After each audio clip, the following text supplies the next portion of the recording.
A house of worship and a grave sin is about to be committed. In the congregation, a 16-year-old armed with a flick knife and ready to pounce. Welcome back, guys. I trust you've been staying safe. Now, personally, I believe that irrespective of the various religions across the world, one thing resounds through all these different religions, and that is the concept of loving each other and respecting the lives of each other.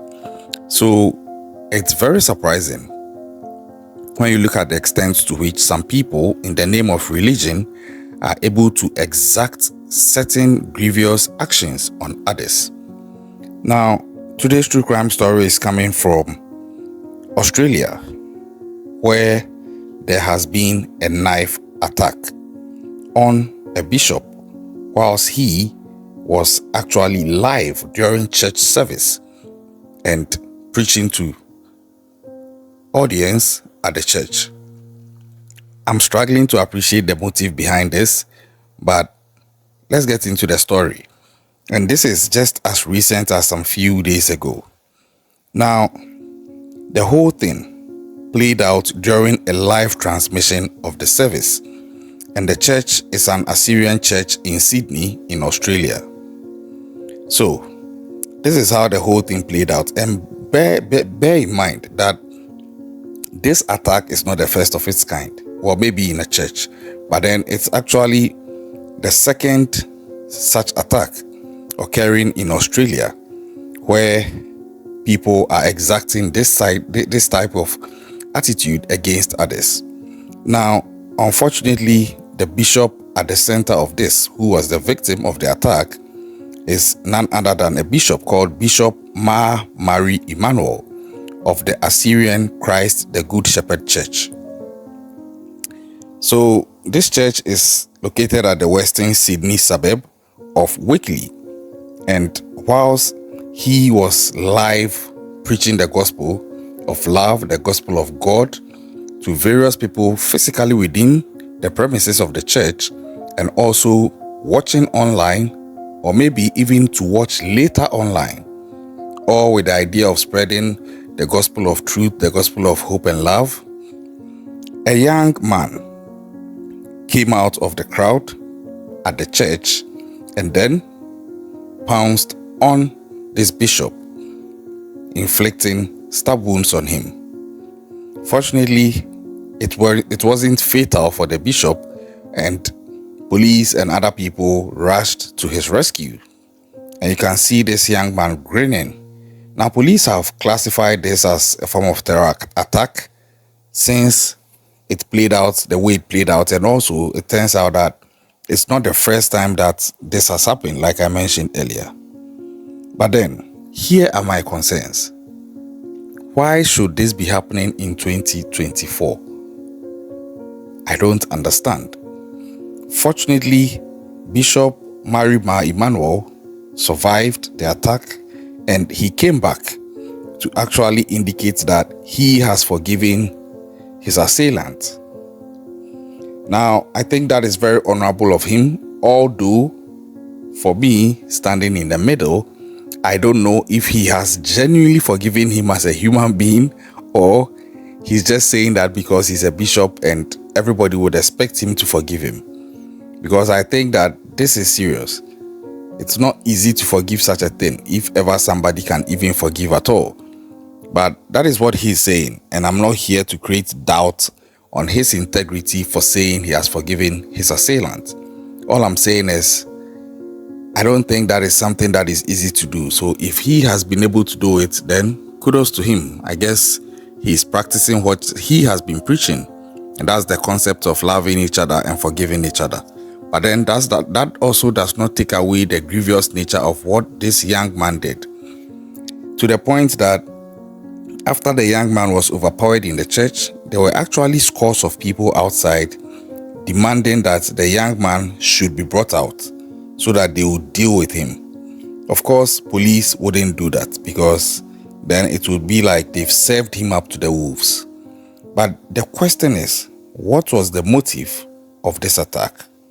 And that is where it gets critical, because Per allegations out there, it seems that it was a religiously motivated attack, where apparently one of the things that the bishop had preached on earlier didn't seem to sit well with this man as far as his religious beliefs are concerned. So this man seemed to believe that the best way for him to express his dissatisfaction at what Bishop Emmanuel had spoken about in any of his sermons, which didn't sit well with him per his religious beliefs, was to get at him the way he did.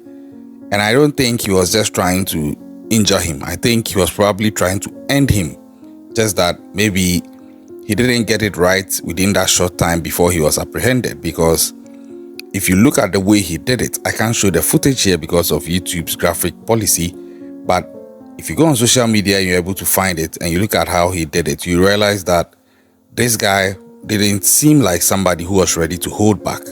It seemed like he was sort of possessed with something and a conviction that made him go at what he was going at against the bishop with the intent to finish it. But then, whatever religious belief this assailant had, my question is it a religious belief that condones his actions, or he has probably been misled? Or possibly he's not even doing this on the basis of any religious beliefs. He's just probably a psycho or a twisted person with a vendetta, and he is trying to avenge for something other than a religious belief or on a religious basis.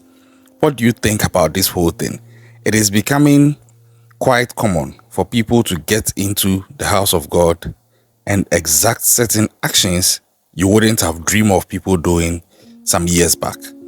I have some videos in my playlist where, for example, in South Africa, a church had just finished fundraising only for armed robbers to troop in and rob the church. And they also took the pastor along with them. These are some of the atrocities being perpetrated against the church. And I feel that we shouldn't be getting to this point.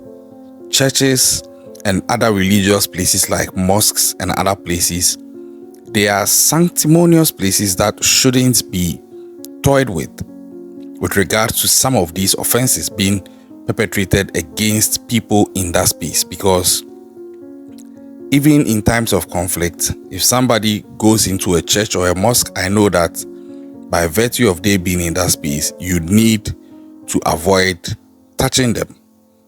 So I'm struggling to understand how come in regular life people are there trying to find some peace or a moral direction or recalibrate their moral compass, only for somebody like this assailant here to come at them in that manner.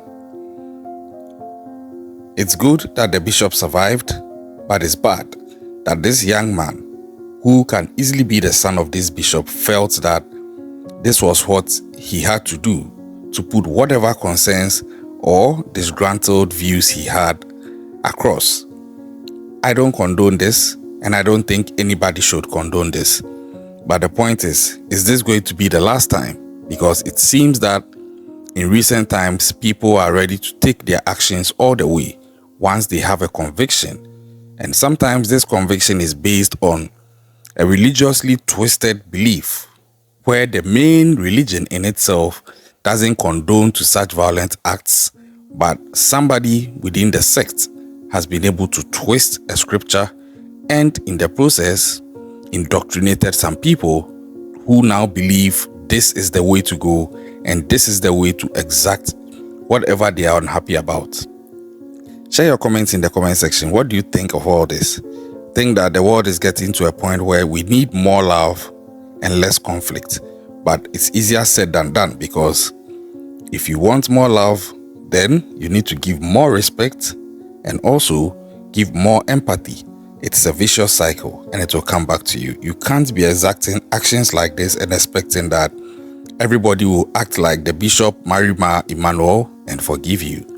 At least I know the law is not going to forgive him. So he has been taken into custody, and I'm sure that the law will deal with him, despite the fact that the bishop himself, who was the victim, has forgiven him. So the next time you find yourself in any religious gathering, please be careful, because it looks like it is gradually becoming a target for other disgruntled, religiously twisted people to exact whatever disgruntled views they have.